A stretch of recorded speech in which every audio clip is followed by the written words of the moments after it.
Hello, ladies and gentlemen, and welcome back to another edition of Uncaged. My name is Mike Larkin, and by my side, as always, is my boy, the one, the only DC Daniel Crimmins. Daniel, are you ready to have some Royal Rumble talk, and especially about a particular match that happened at a Royal Rumble? One of the worst. I think this may even beat the one we did last season of Bob Hardcore Holly versus Brock Lesnar. This one was way worse than Brock. This one was longer than Brock Lesnar and Hardcore Holly. And I was telling you before we got on the air, well, the match that we're talking about, folks, is Triple H and Scott Steiner from the Royal Rumble for the World Heavyweight title in 03. I watched it last night, and I remember the first time I watched it when I was 10, when the pay-per-view was on in 2003. I was like, okay, and we'll get into Scott Steiner getting into the WWE, but I'm like, as a 31-year-old grown man, I'm just realizing, like, man, Steiner was really hurt. Like, it was sloppy and stuff like that, and we'll get into it, but I just realized, like, man, like, it's really that bad. Watching it, like, 21 years later, Dan, you realize it's really that bad.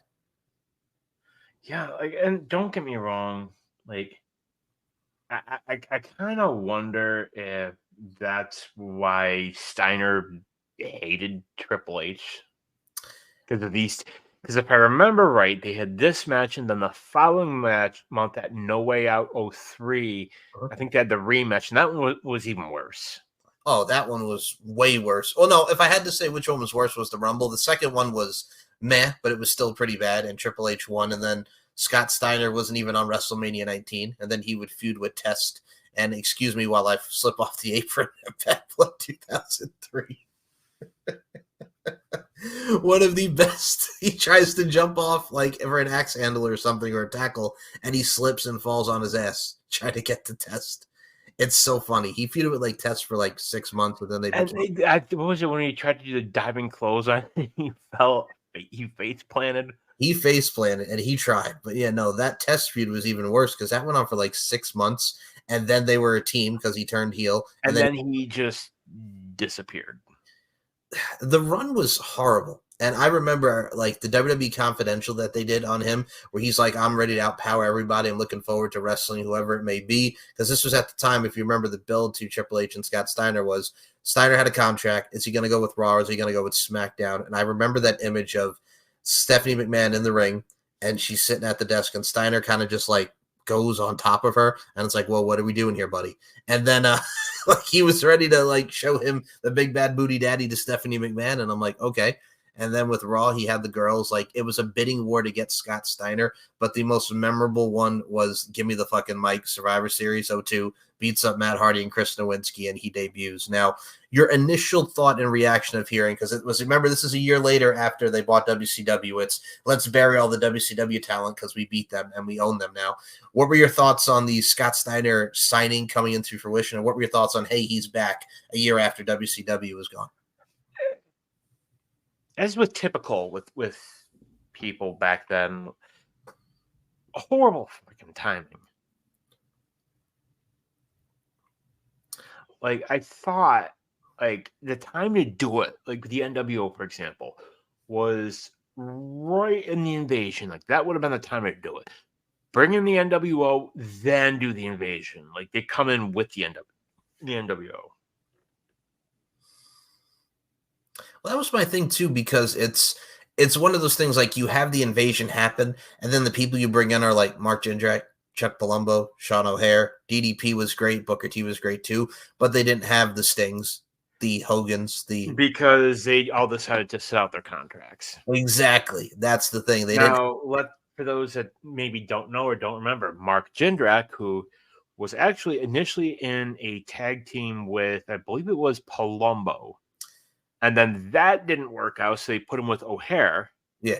The late, great Sean O'Hare, which I will say this, I think he was highly underutilized in WWE. Well, they gave him Piper, and then afterwards they did nothing with it. And then when they brought him into WWE, the initial plan was to put him in Evolution. I think he was supposed to have the spot that ultimately went to Batista. Yeah, they did the whole... Triple H didn't want him. Yes. Flair didn't want him. Orton didn't want him.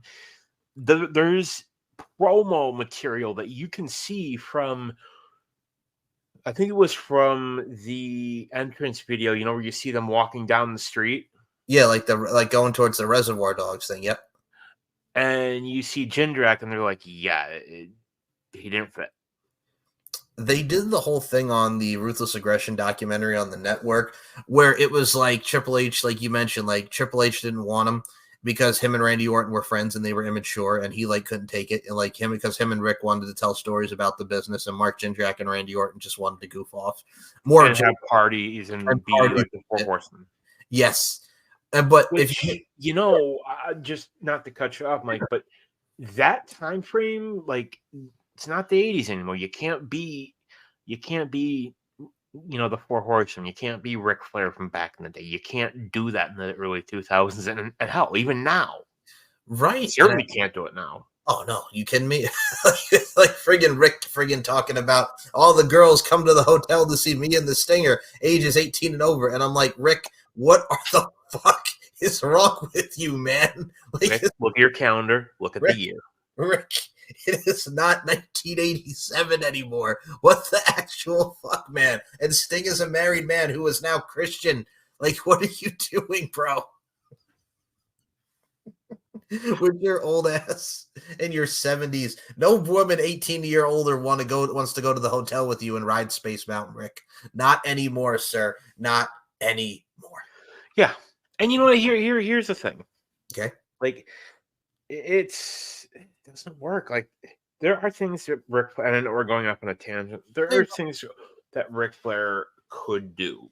One of the greatest minds and that will ever exist in wrestling, bar none. Make him a manager. Yeah, I mean, he was a manager for Gunner and TNA after the WWE run ended when he retired. Leave the memories alone.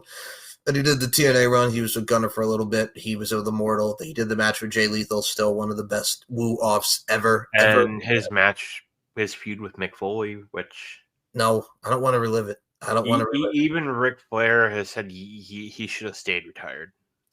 But it was money too, man. And I mean, well, dude, why? Yeah. Why did you come back for that last match? I'm all for saying, hey, do what makes you happy, but like that last match was horrible. He should not have been in the ring at all. Like at all. At least it was a tag team match. This is true, and Jeff Jarrett and Andrade and Jay Lethal carried the fuck out of that match. It should have been Andrade the whole match. Tag Flair in. Let Flair get the chop. Let Flair do the figure four. I agree. But no, like you mentioned as well before, I just have to go back to Jindrak.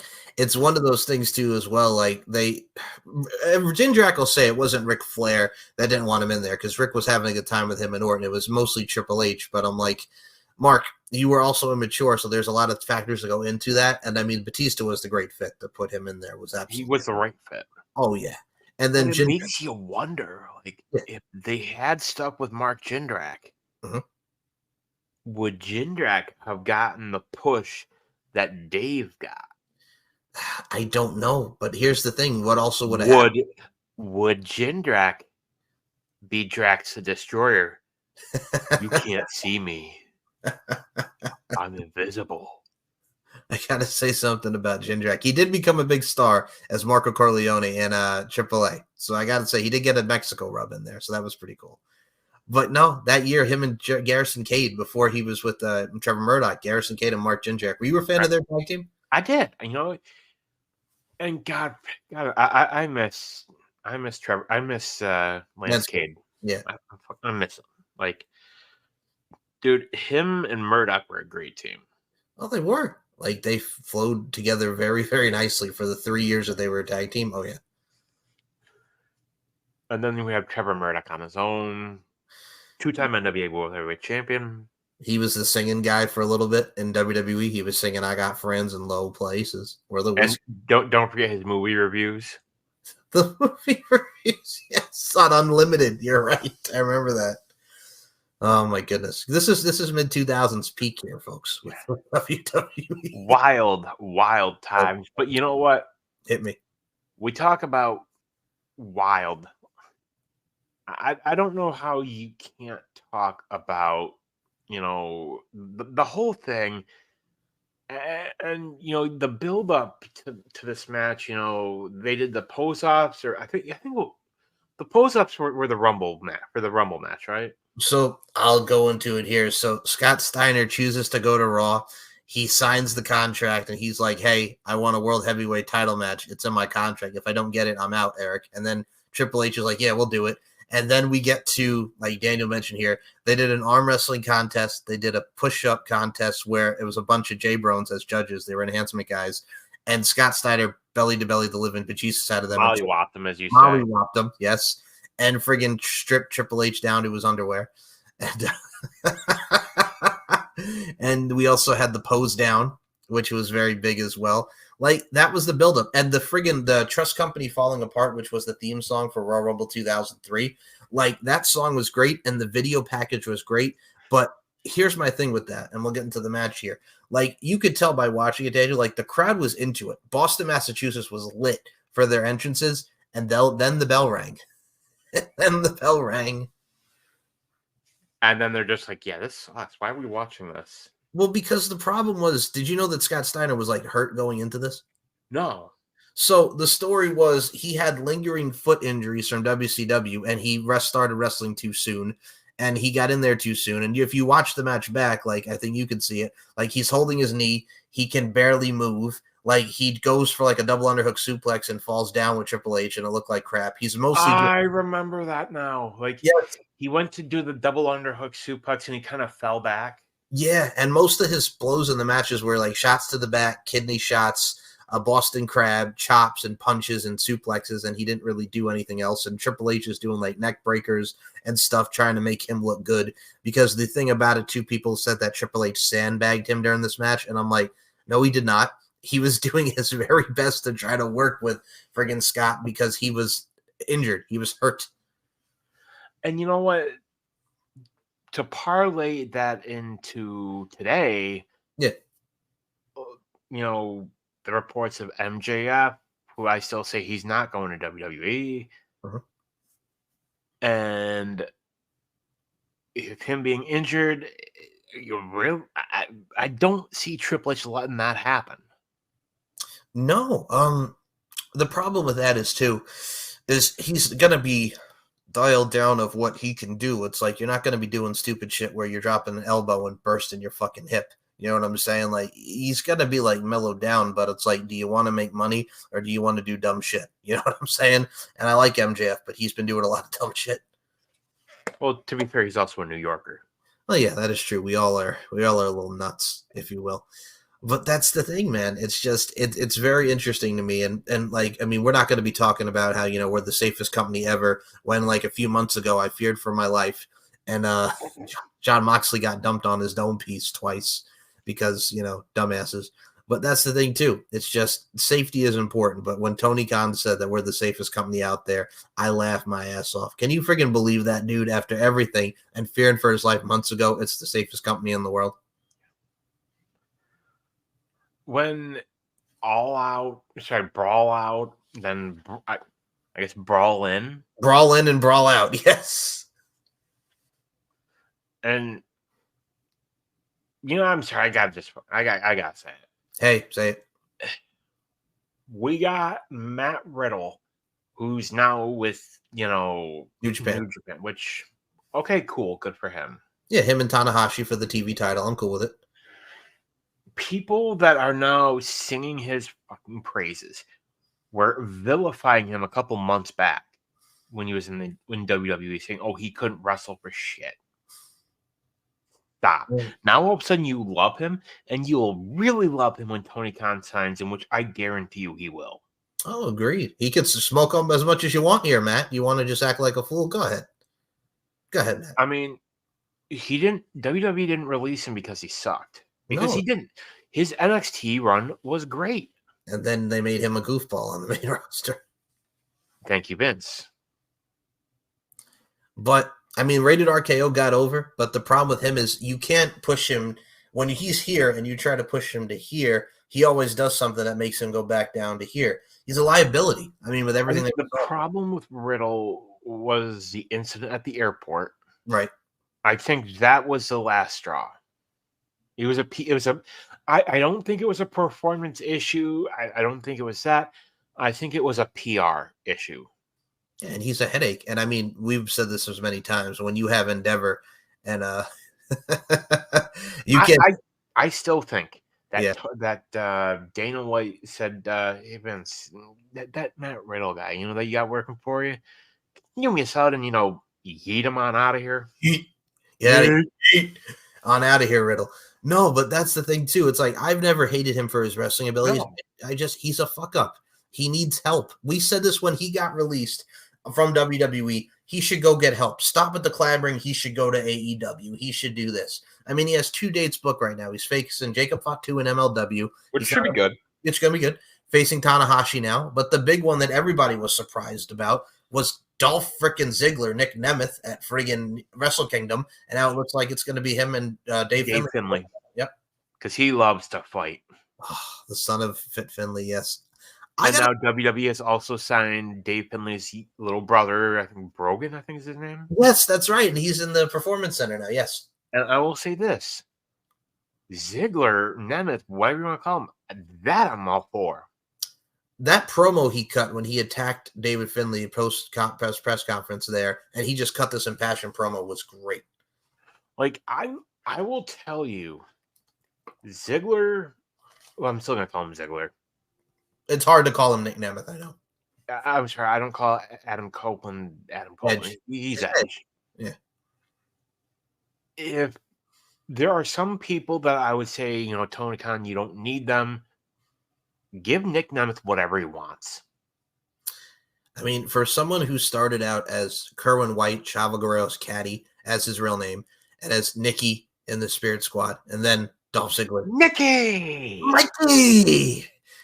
Like, everything that he's gone through since 05, like, the dude has really proven himself, like, over the years. Arguably the greatest reaction for a Money in the Bank cash-in. That was one of the best. That was one of the best cash-ins ever. Ever. And they weren't going to turn him face, but then they heard that reaction. They're like, shit. Well, yeah, now we got to do the double turn. Alberto, you're going heel. Ziggler, you're going face. And I'm sorry, but Alberto never got over as a face. Because he's not a babyface character. He's a cocky dickhead heel. To me, Alberto Del Rio I would compare him to a JBL. Talented in the ring, not saying he isn't, but I mean, he did okay as a face, but just okay. He's a natural heel. Exactly.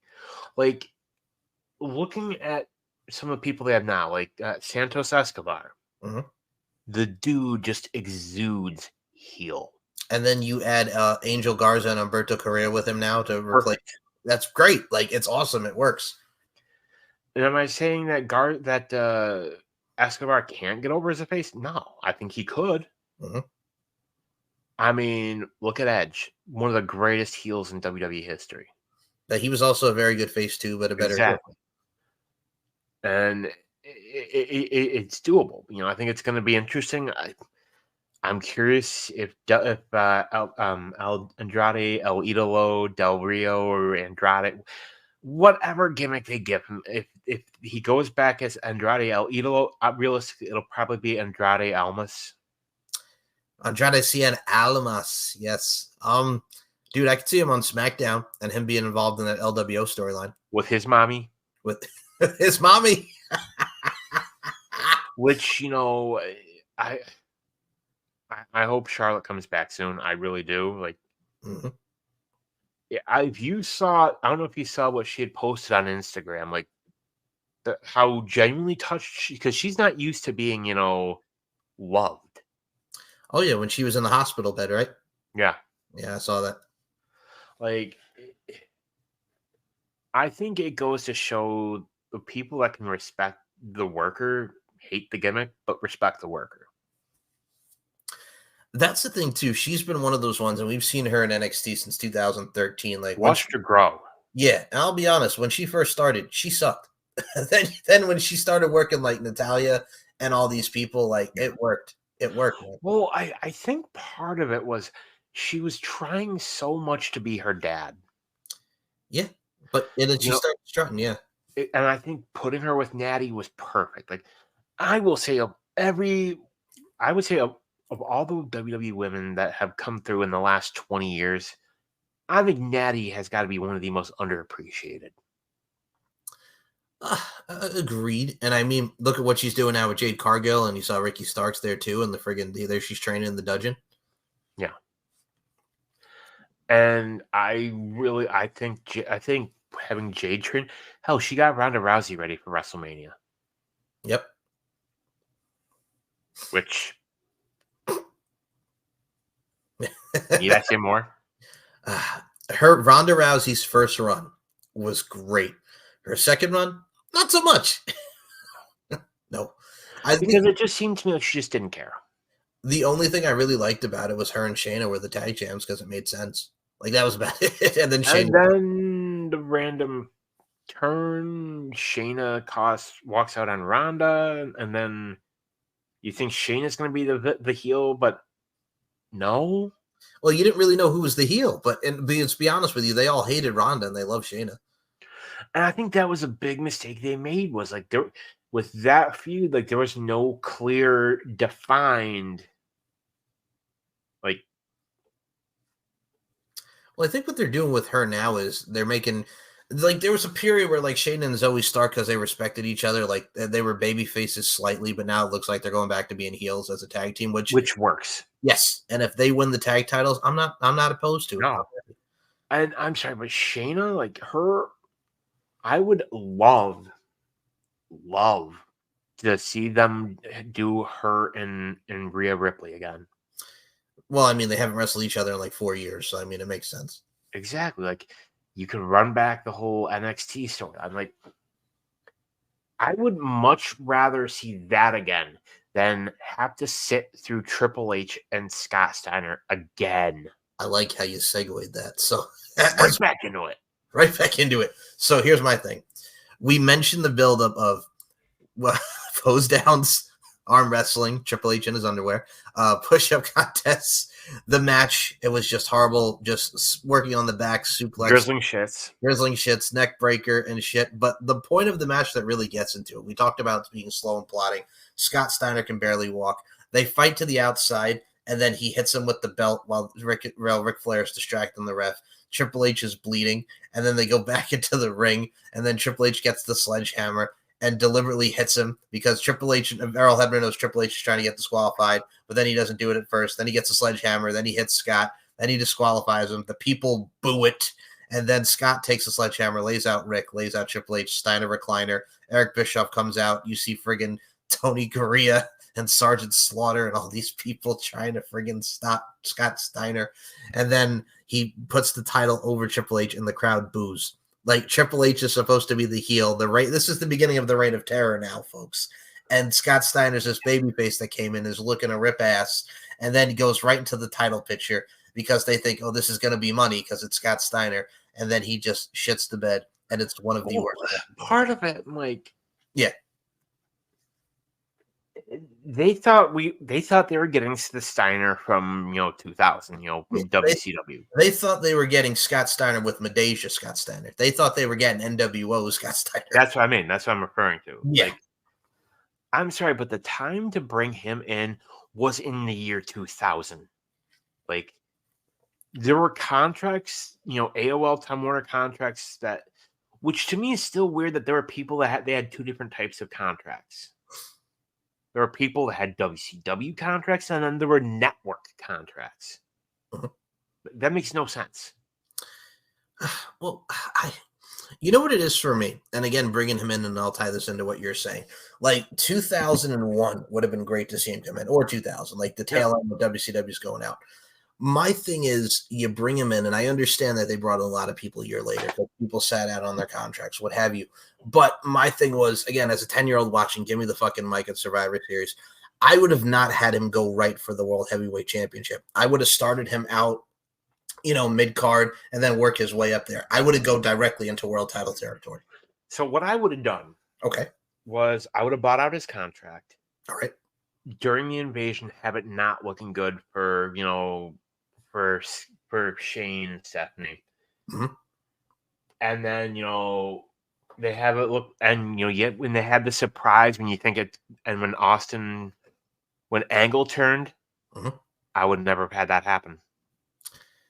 Yeah, when he I was would have the had, it looks like they've got the upper hand. Siren goes off.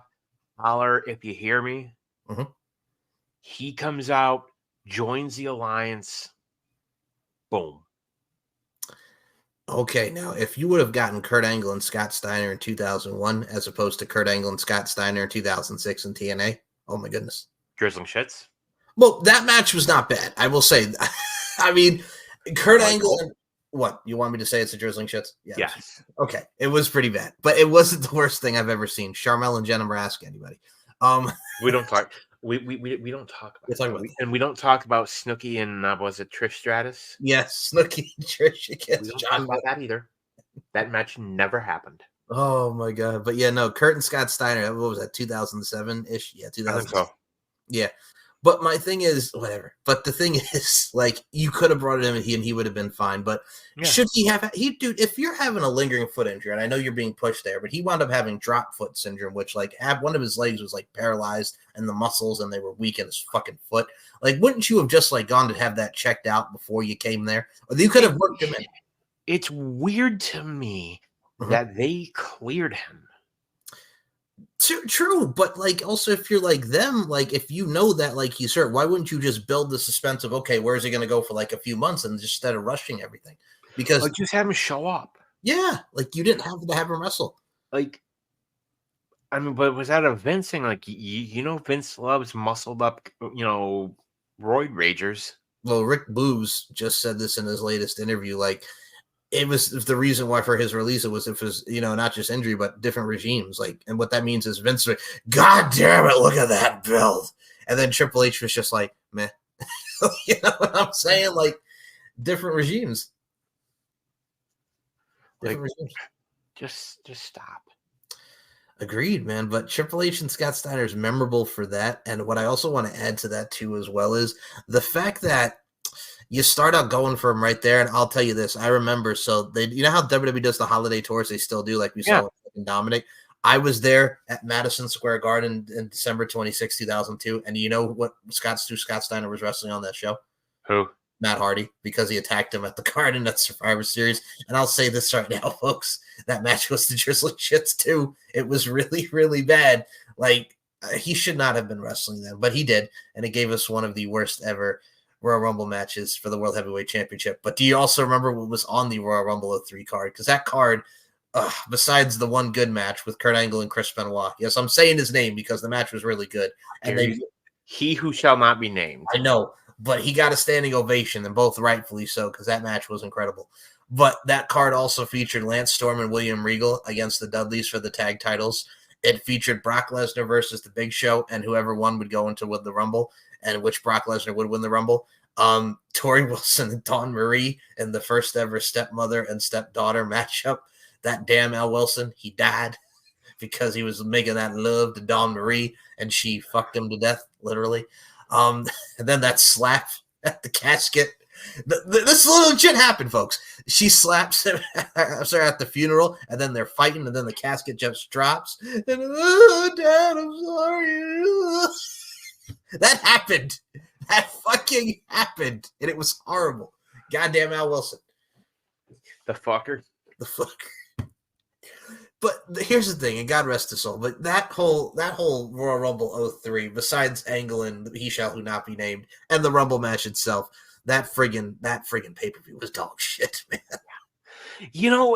And really, if you think about it, WWE from like, I would say 01 to like 06, 07, yeah, was pretty bad. So, to tell you a story. Good. The worst house show I ever went to. All right. Was an ECW house show. ECW on Sci-Fi like that? Yes. Oh, boy. So, you're familiar with the Elmira, New York area. I am. There's an arena in Elmira. Okay. Not far from Elmira is a little town called Watkins Glen. Okay. Every year, Watkins Glen hosts a NASCAR race. big thing in the area. It's like biggest thing. Like, there was one year, the Duck Dynasty guys were there. I know, big thing, right? Yes. And it's all this, it's a huge thing in the area. Like Elmira, Horseheads, Corning, like hotels sell out. Mhm. You would think you would have done research and not run a house show that weekend, right? Yeah, but they did, I'm guessing. Yeah. Day of the race, Yeah. you run a house show in Elmira, New York, for Mhm. ECW brand. The venue, if I'm not mistaken, held about maybe 3,000 or 3,500. It was a small arena. It's small town, small arena, right? Mhm. There was maybe 1,000 people, if that. Like it, I've Ooh. never seen it. Was bad. Ooh. And I remember it's in my seat, and I look over to my left, and who do I see? James Fullington, aka That's Hardcore Hack. the Sandman, hardcore hack. Yep. And you see him just like looking around at the crowd like, the fuck am I doing here? And does it? I think he was, he was 3 sheets to the wind. And my one claim to fame is, yes, I got beer spilled on me. Yeah, man. And Pepsi Phil was at that show at 2. I think he had just gotten called up maybe a week or 2 before. Okay. But wild times in WWE, and like WWE from, like I said, from like, what would you say, maybe 02 to like what, 08? Okay, so I'll add to this because this was actually a special time also while we're doing this episode. So when Triple H and Scott Steiner happened, now I know I hate you. So Triple H and Scott Steiner, we covered the match and we covered the build. Again, the build was better than the match. Give me some Trust Company falling apart. This was the start of the Reign of Terror. Like this was him. He beats RVD. He beats Kane. Katie Vick says what? He Kane Unmasked says who? He has the Survivor Series Elimination Chamber, loses it to Shawn, beats Shawn again, 3 stages of Hell Armageddon, and then we get Triple H and Scott Steiner. So, and don't forget the brown trunks of terror. The brown trunks of terror, Shawn Michaels. It'll never go away. It'll never go away. Survivor Series 02 with the brown trunks. To divert even from your diversion. Okay. The story I heard about the brown, there were supposed to be other gear. It was either that or Shawn forgot his gear. Okay. I think it was that he forgot, and the only color they had was that brown. That's horrible. I think the airline lost his bag. I think that's what it was. It wasn't even just that. Like, his haircut was the shits. Like, what was that haircut? Like, the haircut was terrible. That short. And Triple H got hurt like almost as soon as he got in with Van Dam. And it wasn't RVD's fault. Yeah, was it the 5-star off the pot? Yeah, and his knee right on the throat. Yeah, it was. And the fact that Triple H continued. You got to give him credit because he had a lot more to go after that. He was the final 2, so yeah, you got to give him props. Like if you cannot, as a wrestling fan, if you cannot respect Triple H as a wrestler, mm-hmm. I mean, has he done some bad things? Yeah, but he finished a match with a torn quad twice. Yep. Well, that's my thing too. It's like Kevin Dunn, who, thank God, finally gone. Now you got to give him credit for his production pieces and stuff. Kevin Dunn is All Elite says who? That's All Elite says who. But the thing is, like, Kevin Dunn's big thing was like, I'm a Vince McMahon guy. I'm not going to be told what to do. Well, then get out the door. To borrow a phrase, I'm afraid I've got some bad news. But I will say, agree with you. The video packages that WWE used to do back in the day were incredible. Like, I remember you would use Drowning Pool, Godsmack, Slipknot. Mm-hmm. It seems like they're kind of getting back into that now. I could see it with what they're doing now, production-wise. You could definitely see it. I mean, like, they've had some, was it for War Games last year and this year? They've used Ozzy Osbourne, Black Maybe Sabbath. it's Black Sabbath. Yeah, So it seems kind of like they're trying to get back into the build up. Please bring back custom arenas for all PLEs. please. I miss that. But that's the thing too, man. It's like for me, like again, so when you were talking about like it was kind of like from 02 to 07, like I started watching wrestling up too. I knew about it. My dad kind of steered me away, didn't want me watching it, but me being the inquisitive young man I am, I started watching it. 10 years old, my first ever event I went to was the night where Eric Bischoff became the Raw general manager. And I was remember that. Yep, and I was hooked ever since. First pay per view was SummerSlam. Second pay per view was Survivor Series. It was a time to be a wrestling fan, but they had a lot of stuff that the start of the hot lesbian action, Billy and Chuck wedding. And there was actually a T-shirt. There was an HLE T-shirt. I remember. I remember that. I gotta ask, because you're a New Yorker, like me. Did you ever go to the restaurant? Oh yeah. Their food was actually not bad. It was not. It's not bad. I got me like a meatball sandwich. It was good. And I think if I'm not mistaken, I think it's actually a Hard Rock now. Yeah, it's a Hard Rock Cafe. So people, if you go past, you know what it was. Oh, I know. And the overhang is still there. Yep. So if you go past the Hard Rock Cafe and you're not a wrestling fan, you're only a wrestling fan if you know what used to be in that location. Like, dude, they didn't change all that much.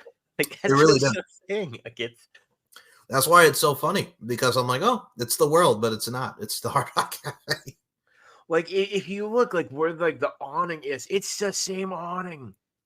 It is, but that was. At least it was, a couple years ago. Last time I was in the city. Yeah, but that's what it is. That's what makes the WWF New York so iconic, and I'm iconic. Iconic. But that's the thing, man. It was wild times, but this was the start of the reign of terror of Triple H and Scott Steiner. I do have to ask you though two things about it. Number one, if things would have worked out with Scott, number one, do you think he would have got another Mania match with H, or he would have been in a high profile WrestleMania match of somewhat of all? Oh, absolutely. Yeah. I think when Scott Steiner was healthy, back in the day, he was incredible. Mm-hmm.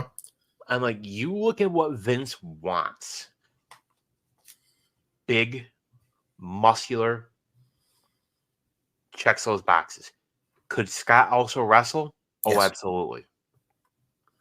I would have liked to have seen maybe them do something with him with NXT and his nephew. Not Rick, because they're not touching that with a 10-foot pole. Nope. But I do like that they kind of turn. And I would be remiss if I didn't mention that's the math promo. Oh, from TNA with Petey Williams, yes, or Raka Khan. And that every so often Braun Breaker uses that promo. It's never going to go away, folks. If you've not seen it, 33% chance of winning. That's not true. Again, that ranks up there with he's fat. That's what it friggin' ranks up there with. He's grade A fat ass. Hailing from Dunkin' Donuts. But no, I easily could see Scott Steiner, had he not gotten hurt. Yeah, absolutely, dude. I think he would have possibly had another match, maybe with Triple H, maybe with somebody else. Maybe he also would have beaten Triple H, because that was 03 Mania that year, was what, Triple H and Booker T? You people, you know what I'm saying? Why would you want to have a criminal as the World Heavyweight Champion? Which I still think, and I think this is probably one of the most controversial booking decisions in Mania history. Booker should have won. Easily. And I think Triple H has even admitted it now, if I'm not mistaken. I think he's even said that Booker T probably should have gone over. And I mean, Booker T even says it pretty much like, I really don't care about wins and losses. He's just like, I was happy with the paycheck and I was happy to get that spot. But I think deep down, Booker knows he should have won. And the thing of it is, back then, and it was a Vince decision. Like, I'm sure if Triple H had said, look, Booker's red hot, we need to put him over. Agreed. And I mean, he goes from Scott to Booker. My thing too is as well as, and I'll ask you this on the other side of the coin here. If Scott had not went to Raw and did the Triple H stuff, like I'm going to tell you, a dream match, him versus a prime Brock Lesnar. Oh my god, Oh God, they would have killed each other.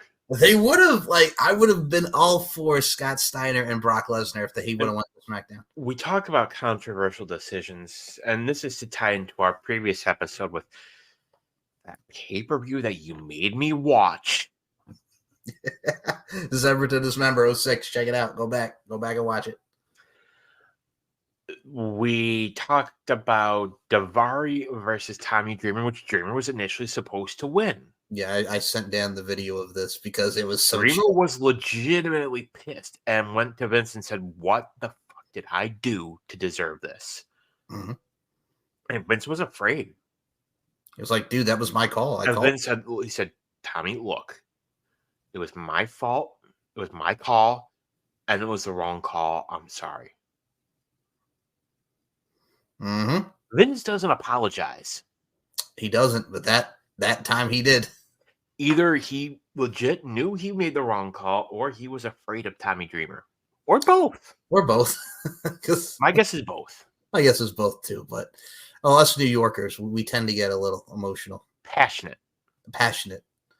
Yes, we don't take shit. Well, you're the one who always says the New Yorkers are the epitome of fuck around and find out. Yeah, we are. We really are. And I think, and had Steiner been in better shape, yeah, I think another kind of questionable decision, and people can fight me on this. I don't give a shit. Mm-hmm. No Way Out 2000. Mick Foley Cactus Jack should have won the WWF Championship, gone into WrestleMania, and dropped it back to Triple H instead of the Fatal 4-Way. Yeah, which Mick took that horrible bump, kind of like missing the table, and it didn't look good at all. And yeah, but you know what? I still say one of the most iconic WrestleMania spots: Edge versus Mick Foley, which they should have not tried to recreate with Edge and Christian at World's End. Should not have happened. Fuck that whole goddamn match. You hated that match so. No, I was pissed. I'm like, why is this 19-year-old kid taking a powerbomb on a flaming table, and Edge just throws him? He doesn't gently pushes him for the effect. He yeeted him. He yeeted him. He yeeted him, and that table turned over, and friggin' Nick Wayne almost broke his fucking back. And his neck. And his neck. And his mother was right there. Yep. Mama Wayne. Mama Wayne got the D. That's what it is now. Mama Wayne got the D. But he did his the cutter that he does, which was cool. But it's just after that, it went downhill. It went downhill. Don't do that again, Edge. Look, I understand he was wearing the WrestleMania 22 gear, but nothing will ever top you and Mick at WrestleMania 22. No, I mean, it's like there are some scenes, you have Hogan slamming Andre. I would put this right up there, that table spot. Agreed. Now, I'm going to say this to you. Noelle Foley on Twitter, the daughter of the great Mick Foley, put out the gif of Edge spearing Mick Foley. Now, if I'm thinking of what that meant was knowing the Foley family, we've seen them on Holy Foley. I think that was Noelle saying, that's how it's done. Yeah. Not like she enjoyed the spot. I think that was her saying, that's how it's done, not what we saw. It's a shame that she got hurt and that her career was cut short, because I think she could have done something. You saw her training at the New York Wrestling Connection on Long Island. She could have done very well. And it's sad because I remember maybe a year or two ago, somebody asked, they said, hey, what happened? Or I think they asked Mick. And he said that she got a concussion and, her doctors told her, you're done. Well, that's the thing, too. It's again, wrestling is not ballet. And, you want to get into it, you're going to have to take the bumps. You're going to have to put in the work. It's stuff like that, man, that you could just appreciate, again, just the safety and spectacular vibes, if you will, that is professional wrestling in the art form. And I'll add back to the art form of Scott Steiner with his promos and his wrestling ability with Triple H before we do move on to what I do want to ask you about is the Rumble card thus far. But I got to ask you first and foremost, Were you expecting Scott Steiner, who had come in, everybody loved him, and I mean, we saw how he maneuvered himself in the match. Were you expecting all the boos that he was getting? Because oh my god, they turned. I wasn't, but no, I think what it is, it's like when you promise somebody one thing, yeah, and you give them something else. mm-hmm. Like if I were to give you if I were to show you a picture of a brand new car, brand new Cadillac, top of the line, you would be excited. Mm-hmm.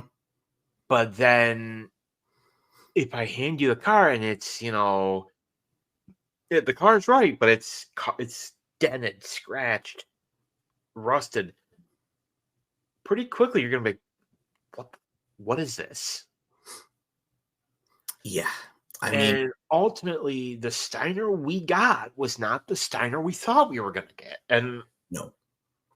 Like you said, he was hurt. Now, had he not been hurt, could it have been different? Absolutely. So to also put a bow on Scott Steiner's WWE career before I ask you about this year's Rumble, did you like the feud with but besides the fact that he tripped off the ring apron, did you enjoy the Scott Steiner? First they were a tag team, and then Tess got jealous because him and Steiner and Stacy were kind of hitting it off, and Tess got a little jelly, and it turned into that feud. That lasted legit, folks, like 5-6 months. Were you a fan of the Scott Steiner-Tess feud? No. And was Tess the right person for him to feud with after Triple H? No. No. Those matches were bad. Now, I'm going to say, you talk about video packages. They did a video package highlighting their feud. Do you remember the song that they used for it? No. Okay, do you remember the band Cold? Yeah. Year of the Spider? Suffocate, you suffocate. That's the song they used for it, like the video package. The song was great. Again, it goes back to Triple H. Great band, great video package. Terrible matches. That's actually going to be a future episode for us on Uncaged. We're going to talk about Test and best video packages. I think it has to be another one. We'll add best video. I still say WrestleMania 18 had the best Mania video packages. Okay, that'll be up for debate for a future episode. I like it, and we'll do best musical performances too. I like your style. Okay. I mean, hell, we almost had Metallica at WrestleMania. I think it was Mania 10. I think so. Yeah. I think you're right. And Vince actually asked, "Who the fuck is Metallica?" Oh my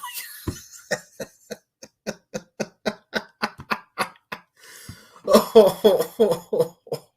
Why does that not surprise me? I guarantee you, at Mania 17, when that build up, he probably even asked Triple H, "Who the fuck is Motorhead?" Oh, God. But we got Great Balls of Fire. And we got Stand Back. Fucking Jerry Lee Lewis. He's dead, Vince. Who cares? It's a great song. The one Great Balls of Fire pay-per-view. Never again. And it looked like a penis. And a giant meatball. Yeah, so those are future episodes. Video packages, music, and we'll talk about Test. This is a test. So Royal Rumble, other talk I wanted to mention in the show before we put a bow on this great show, Mr. Daniel Crimmins. Again, folks, this is what you get. We're all over the place, but we bring it back, and I love talking wrestling with you.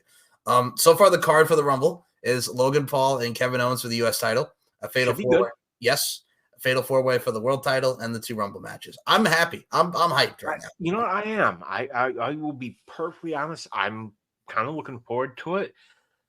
You know,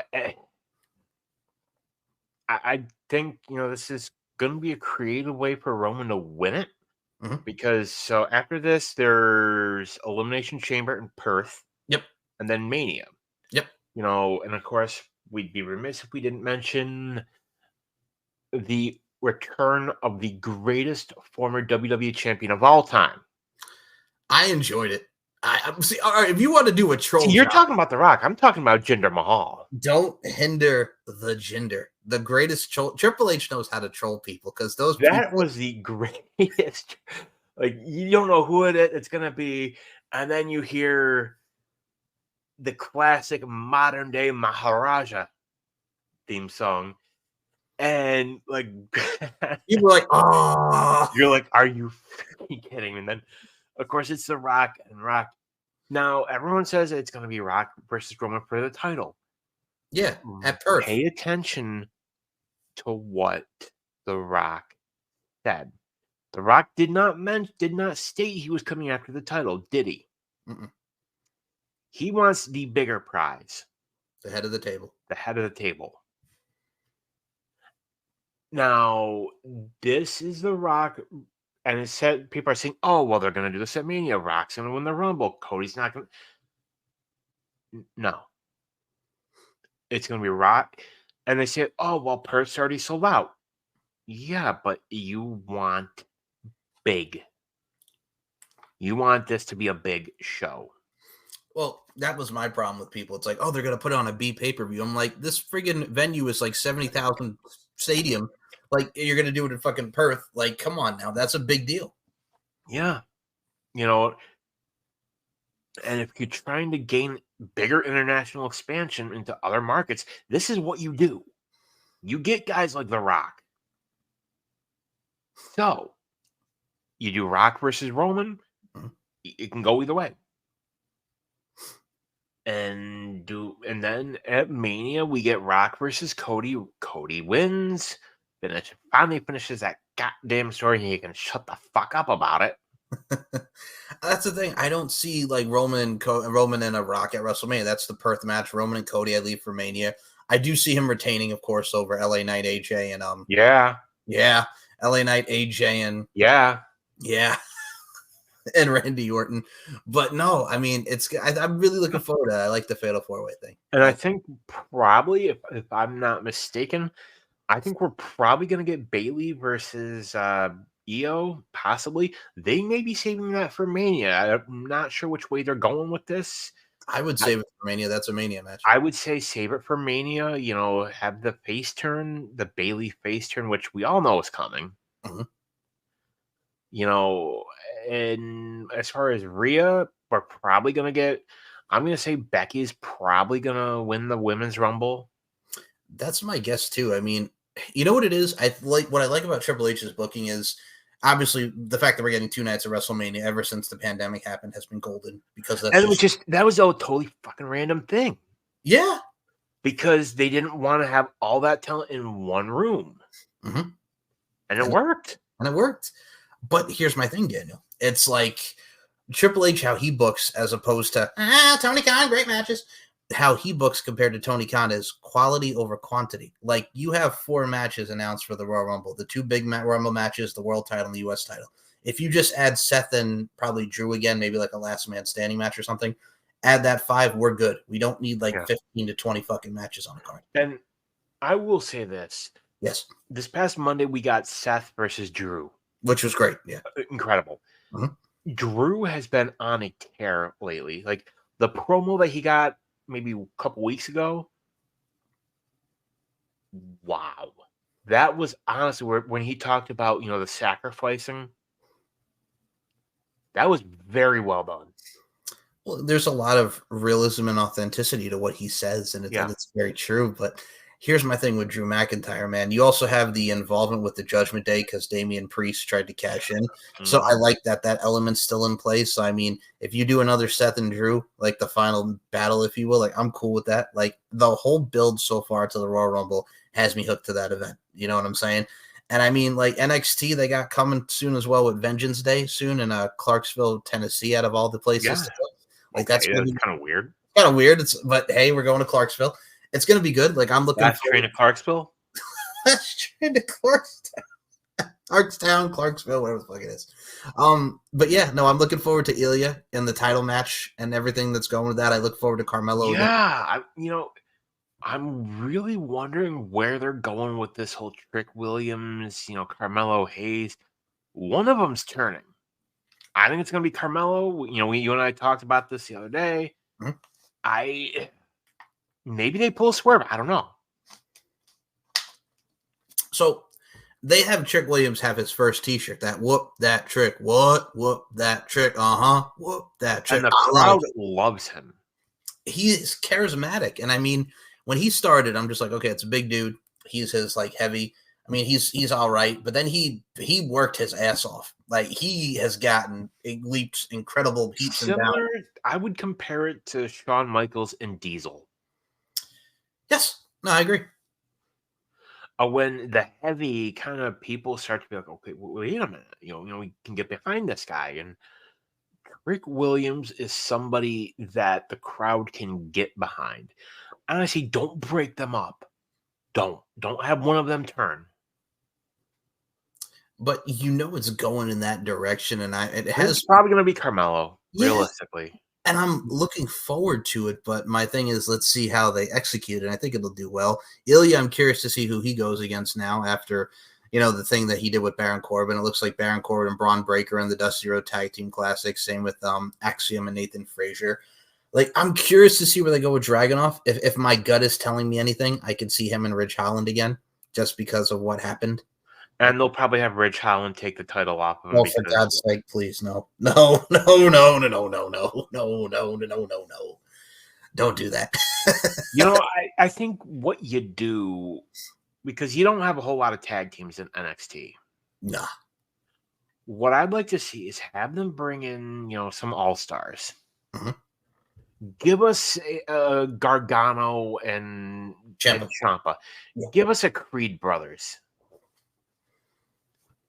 And honestly, I'll be honest, realistically, we talk about the Rumble, Becky's probably going to win it. Mm-hmm. After this past Monday, give me Ivy Nile winning the Women's Rumble. Give me Ivy Nile taking the title off of Rhea. Let me say this about Raw with the women's matches. First of all, that was probably Nia Jax's best match she's ever had in her career with Becky Lynch. That was probably her best match I've ever seen her have. And number two, Ivy Nile, holy fuck. Like, we've seen her in NXT, but that girl has a lot of potential. She's strong. She can work. Like, and she gets over with the crowd, like, organically. Like, because she's likable. Like, she's a likable person. And like, she's funny. Like, you've seen the social media shit she does with the Creed brothers, especially Brutus. Yeah, that and friggin' grabbing the ear and just and friggin' the fact that she's doing a fucking push-off off of Julius Creed's arm, like she's doing push-ups on his fucking arm. Like, are you fucking kidding me right now? Like, it works. Like, it works. Like, every so often, I know you find a diamond in the rough. No pun intended. Diamond mine. That, yeah, or the other diamonds. And remember the other diamonds in the rough? Yeah. From TNA, friggin' Simon Diamond, Primetime, Elix Skipper, and David Young. But with all this, I think honestly that's what you do. People want her. I think this really opened up a lot of eyes to her. I think this was initially just gonna be a throwaway, mm-hmm. but I don't see Rhea losing it until Mania. Mm-hmm. And had Charlotte not gotten her, maybe we would have gotten Charlotte and Rhea again, because those two have never had a bad match ever. No. And I mean, even when it was an empty arena, they had a great match. Yeah, which I still feel bad for Rhea, because that should have been her moment. It should have, but I mean, that's the thing too. Now it does make the great evolution to the story, so to speak, from 2020 to her winning it 3 years later. It works, man. And for me, like, as we look at what we have going into this, like, we could talk, like, it's an exciting time for wrestling because we just don't know how they're going to go and which way to go. I love that because there's a lot of different ways there's many people that can go for it. You don't know. Exactly. And, even beyond that, we had Charlie Dempsey at All Japan Pro Wrestling, which, if you haven't seen the match, I saw that Regalplex, man. That was the shit. Yep. Like, kids got it. I mean, that's the thing. Like, we got New Japan. We have an influx. We have Nick Nemeth showing up. AEW has been doing pretty good lately. Yeah, without Tony talking about opening his mouth, wearing those freaking gloves. Just Tony, stop. Just stop. We have TNA back. We have Hard to Kill next Saturday night. Yes. by the time this goes out, it will probably still got a couple days. And who's going to be the big signing? Yeah, who do you think it's going to be? I was going to say Dolph Ziggler until I saw Wrestle Kingdom. Oh God, Got to be somebody big. if they get fucking Mercedes Moné, I don't see it because she's probably AEW bound. I don't know who. She's going to go somewhere where there's money. Moné. And if she's not WWE, if she's not AEW bound, it's WWE. It's going to be somebody that's going to be able to that has money to give to Monet. Money to Monet. Money to Monet. I don't know, to be honest with you. I don't think it's a Mustafa. I don't think it's Mustafa Ali. I mean, again, that's a big signing for the X division, but that's not a big signing. I don't know. Honestly, I don't know. But whoever it is, I'm here for it. I'm here for it. And they call it the biggest signing in history. Like, this is not like when Kurt Angle signed in 06 or Christian came in 05. Like, it's not that level, though. I mean,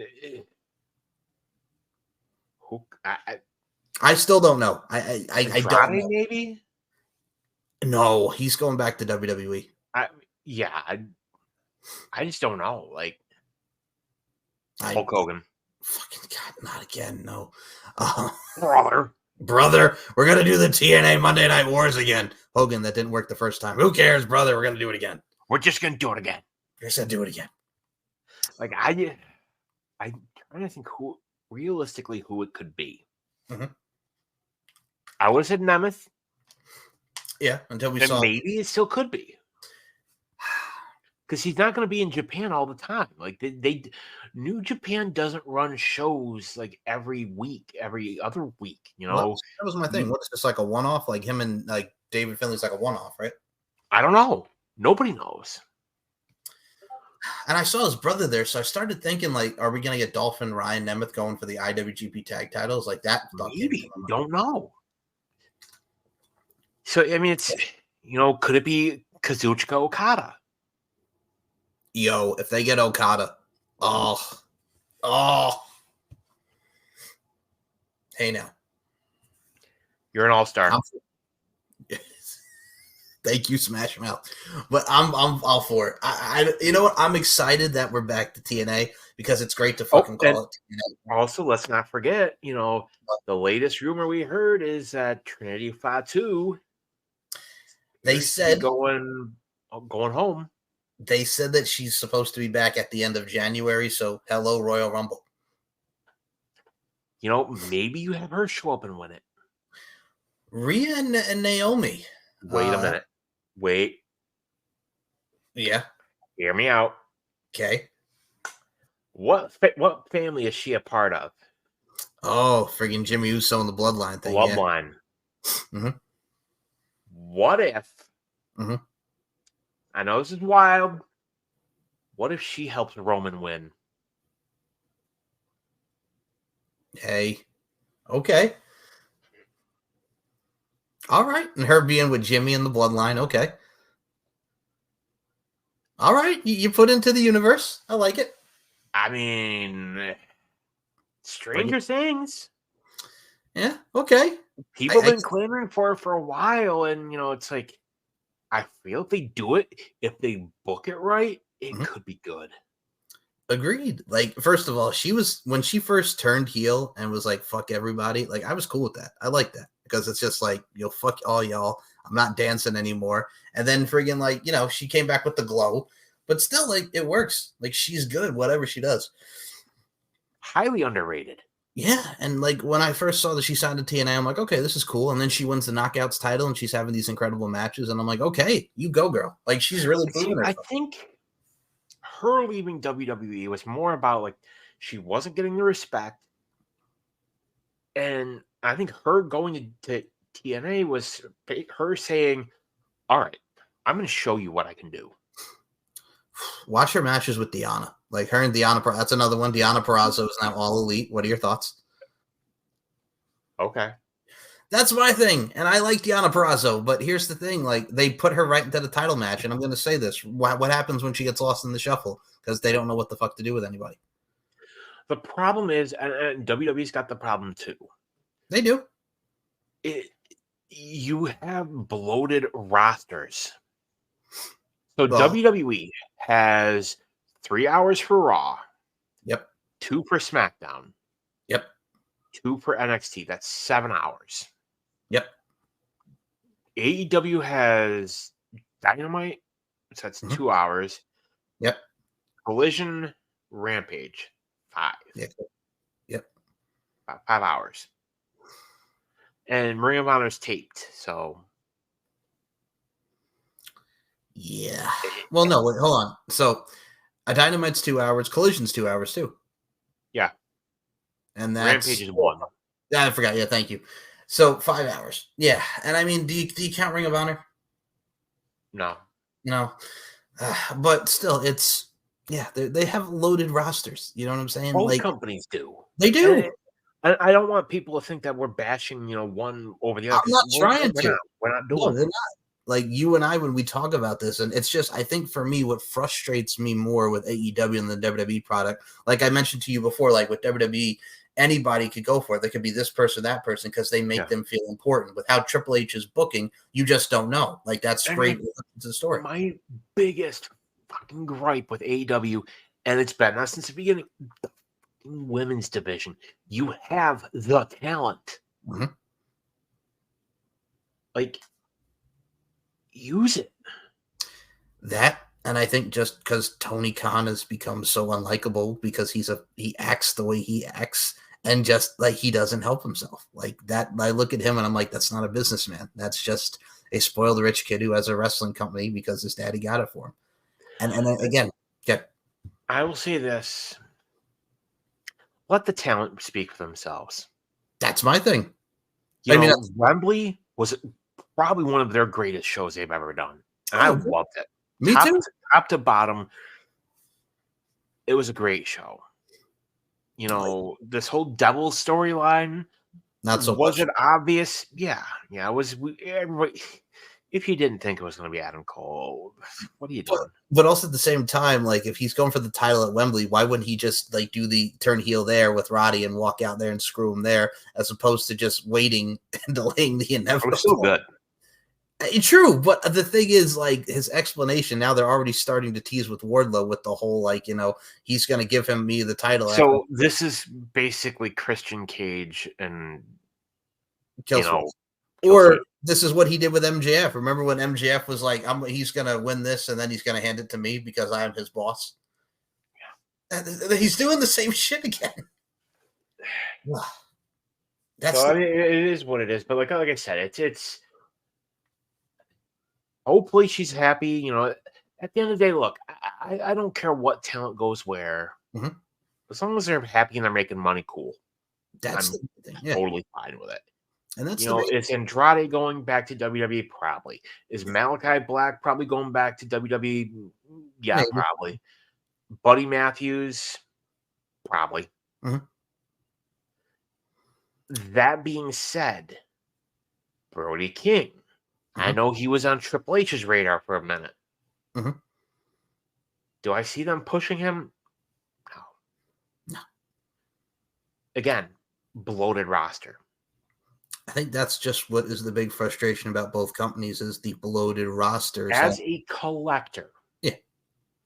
Triple H and Tony Khan are both collectors. Yeah. You're collecting talent. You're like, oh, this one, I don't have this one. I gotta get it because he wants it. I gotta get it. Well, that You also gotta be more selective as to who you want to spend your money on. well, that brings me to, do you think they're going to get Julia for NXT and Camille and all the women that they're trying to get now? Probably. Yeah. I think supposedly Camille has been offered a deal. Yeah, I think she's gonna take it. I think so too. Julia, what do you think about Julia going to Probably. NXT? Yeah. And It's I think NXT needs them more. their women's division, I think, is good, but they need a little bit more because they brought need up star power. You do. And I think Camille would work nicely. Julia would work nicely. I mean, don't get me wrong. Yeah. Tiffany Stratton has gotten leaps and bounds better. Fallon Henley has shown a lot of potential. Oh yeah. I'm drawing a blank. Roxanne Perez. No, not her. Cora Women's Jade. champion. Oh, the women's champion over there now is oh god, this is bad. Oh, Lyra Valkyria. Yes, I was drawing a blank on the name. Yeah, and I think what are It's they been a doing? long day, folks. I going on maybe a little sleep, and it's almost 11 o'clock at night. That's all So, good, but no, but yeah, Lyra Valkyria, she's gonna be a huge star for years to come. You mentioned Roxanne Perez. Girl's only like 22. yeah, Like she could easily be wrestling another 15, 20 years. right, Because folks, let's be real here. Becky Lynch probably on her way out. yep, Charlotte, maybe another 5 years, if mhm. that. Bailey.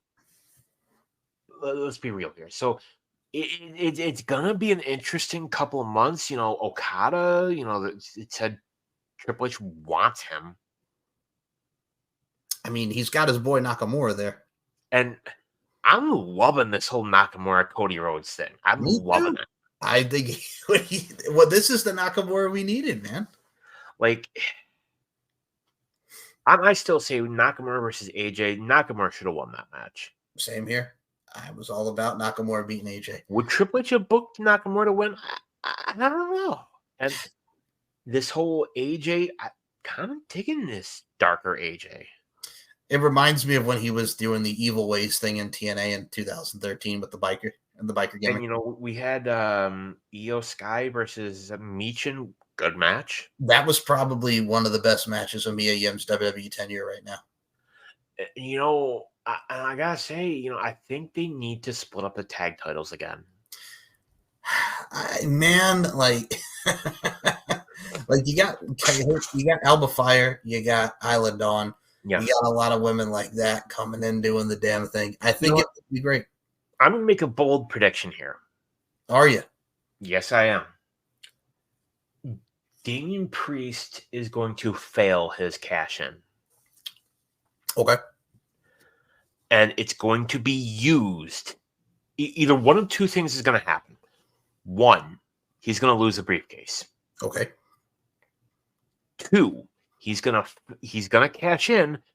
Judgment Day is going to inadvertently cost him the match, and he's going to fail his cash in. And it's going to be used to turn him face. Yeah, and break him away from the Judgment Day. I like that scenario. Because I am telling you, Damian Priest is money. I've been saying this for a long time. You've been saying this like his NXT run, yeah. Look at him. Mm-hmm. He's got the look. He's got the build. You talk about WWE looking for the next big Latin star. Damian Priest. Yep, I agree. So I think with what we have coming in these next few months, I'm looking forward to it. Me too. It's WWE, AEW, TNA. Like, yep. There's a lot of uncertainty. Wrestling's in a healthy space right now.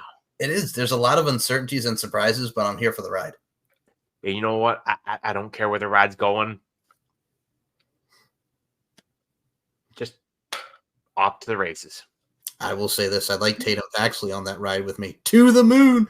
I'd like to see Tatum Paxley with me on that ride. My God, we mentioned Lyra Valkyria. I just want to get this in.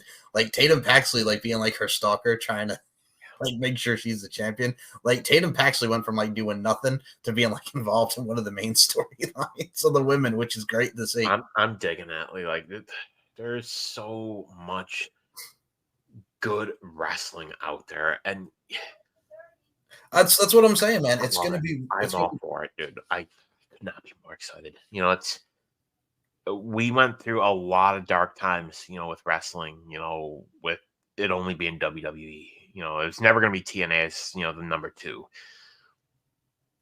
WWE needs AEW. AEW needs WWE. Oh yeah. The more wrestling there is, competition is a good thing. It is. And I'm all for it. Same here. And I think that's the best way to end the show. Thank you guys for listening to another edition of Uncaged, where we covered a lot. We covered the news and wrestling. Triple H and Scott, man, I like it. And we will never mention this match again. Ever. We're not. But we will mention the next episode is Best Professional Wrestling Managers. We're going to dive into the managers in our next episode, Daniel. And it's going to be good. It's going to be we're going to go all the way from people like Paul Heyman, Paul Bearer, Paul Ellering. some of the best. Paul Ellering. Yep. Bill Alfonso, even. Yeah. Miss Elizabeth, you can put her in there too. Yeah. Miss Jackie. Yeah. Oh, no. Not now, Miss Jackie. Miss Jackie back in the day. Miss Jackie.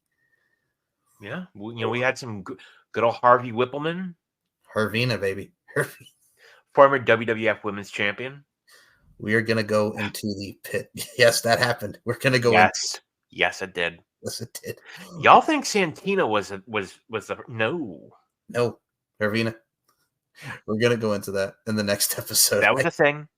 It was a thing. I can't wait till the next episode. So before we close this out, if you've not already, subscribe to the channel. We're already over 700 subscribers. Let's keep it going up. Let's get it to 1,000.